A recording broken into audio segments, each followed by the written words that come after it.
మోకాళ్లు నడుము నొప్పులకు ఆపరేషన్ అవసరం లేకుండా ప్లాస్మా థెరపీ ద్వారా చికిత్స అందిస్తున్నారు డాక్టర్ కార్తీక రెడ్డి గారు. వేద pain clinic JNTU metro station దగ్గర హైదరాబాద్ 8186959697.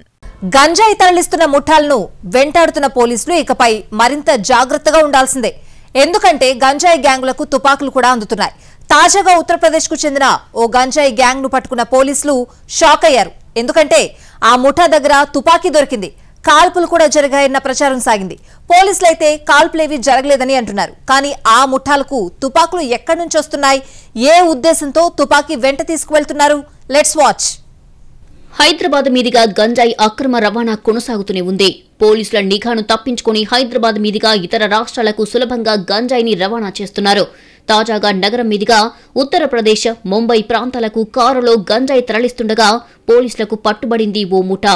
ఆ ముఠా సభ్యుల దగ్గర తుపాకీ కూడా దొరికింది. గంజాయి ముఠాల దగ్గర తుపాకీ దొరకడం ఇదే ఫస్ట్ టైం అనే చర్చ జరుగుతోంది. కారులో గంజాయి సరఫరా చేస్తున్న ఓ అంతర్రాష్ట్ర ముఠాను పట్టుకున్నారు పోలీసులు. ఔటర్ రింగ్ రోడ్డు మీదుగా ఇతర రాష్ట్రాలకు తరలిస్తున్న సుమారు 254 కిలోల గంజాయిని స్వాధీనం చేసుకున్నారు. ఆంధ్రప్రదేశ్, ఒడిశా సరిహద్దుల్లో గంజాయిని కొనుగోలు చేసి కార్లలో ఉత్తరప్రదేశ్, మహారాష్ట్రాలకు తరలిస్తుండగా పట్టుకున్నారు. ఈ ముఠాలో 5గురిని అదుపులోకి తీసుకోగా మరో 2 పరారీలో ఉన్నారు. ఉత్తరప్రదేశ్లోని సుల్తాన్పూర్కు చెందిన ఠాకూర్ సచిన్ సింగ్ ఈ ముఠాకు ప్రధాన నాయకుడు. గత 5 ఏళ్లుగా ఉత్తరప్రదేశ్లోని జాన్పూర్కు చెందిన వినోద్తో కలిసి గంజాయిని సరఫరా చేస్తున్నాడు. ఆంధ్రప్రదేశ్లోని అరకు ప్రాంతం నుంచి గంజాయిని కొనుగోలు చేసి ఉత్తరప్రదేశ్కు ట్రాన్స్పోర్ట్ చేస్తున్నాడు. 3 నెలల క్రితం అరకు వ్యాలీకి వినోద్తో కలిసి వచ్చాడు సచిన్ సింగ్. 100 కిలోల గంజాయి ఒకసారి, 90 కిలోల గంజాయి మరోసారి, 80 కిలోల గంజాయి ఇలా 3 సార్లు రాజు అనే వ్యక్తి దగ్గర కొనుగోలు చేసి ఉత్తరప్రదేశ్కు ట్రాన్స్పోర్ట్ చేశారు. ఈ గంజాయి మొత్తాన్ని ఉత్తరప్రదేశ్లోని ప్రతాప్ గఢ్కు చెందిన అమిత్ సింగ్ కు విక్రయించారు. గంజాయి సరఫరాతో చేతి నిండా డబ్బులు రావడంతో ₹1,00,000 పెట్టి .32 పిస్టల్ ను కొనుగోలు చేశాడు సచిన్ సింగ్. ఈ పిస్టల్ ను దగ్గర పెట్టుకుని గంజాయి ట్రాన్స్పోర్ట్ సమయంలో వినియోగించేవాడు. ఈ నెల 6న సచిన్ సింగ్ ముంబైకి చెందిన తన పెడ్లర్ నదీం, సలీం, సక్లైన్లను కలిశాడు. అరకు నుండి హైదరాబాద్ వరకు గంజాయి సరఫరా చేసే సమయంలో తమ వాహనంతో ఎస్కార్ట్ ఇవ్వాలని కోరాడు. దీనికి వారు అంగీకరించారు. అందరూ కలిసి 8న అరకు వ్యాలీకి చేరుకున్నారు. అక్కడ రాజు దగ్గర సుమారు 254 కిలోల గంజాయిని కొనుగోలు చేశారు. అందులో 150 కిలోలు యూపీలోని అమిత్ సింగ్ కు, మరో 100 కిలోల గంజాయి ముంబై పెడ్లర్లకు అందజేసేలా ఒప్పందం కుదుర్చుకుని అక్కడి నుండి గంజాయిని నింపుకుని కార్లలో బయలుదేరారు.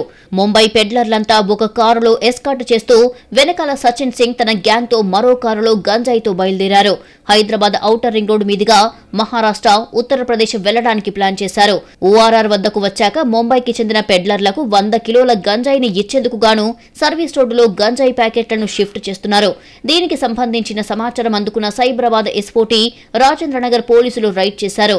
7గురు సభ్యులు గల ఈ ముఠాలో 5గురిని అదుపులోకి తీసుకోగా మరో 2 పరారయ్యారు. ముంబైలో వాళ్ళకి సంబంధించిన వాళ్లే 3 ముంబైలో ఉండే నదీం, తర్వాత సలీం, తర్వాత సక్లైన్, ఈ 3 వ్యక్తులను కూడా అతన్ని హెల్ప్ అడగటం జరిగింది. వాళ్ళ రోల్ ఏంటంటే వాళ్ళు అక్కడ అరకు దగ్గరికి రావాలి. వీళ్ళందరూ క్యాబ్ డ్రైవర్స్ గా ఉండి పెడ్లర్స్ గా ఉన్నారు కాబట్టి వాళ్ళ ఎక్స్పర్టైజ్ వాడుకొని ట్రాన్స్పోర్ట్ చేద్దామని అనుకున్నారు.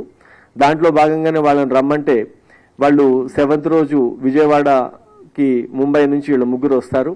తర్వాత ఈ సచిన్, వీళ్ళందరూ కూడా రవి, ప్రశాంత్, వినోద్, ఈ 4 కూడా సప్లయర్స్. వీళ్ళు 4 అక్కడికి వెళ్తారు. మొత్తం 7 కలిసి 8th రోజు అదే రాజు దగ్గర 254 kgs గాంజా కొనటం జరిగింది.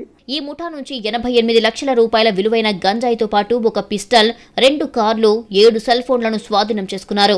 పోలీసులకు అనుమానం రాకుండా ముఠా సభ్యులు కారు నంబర్ ప్లేట్లు మార్చుతున్నట్లు గుర్తించారు పోలీసులు.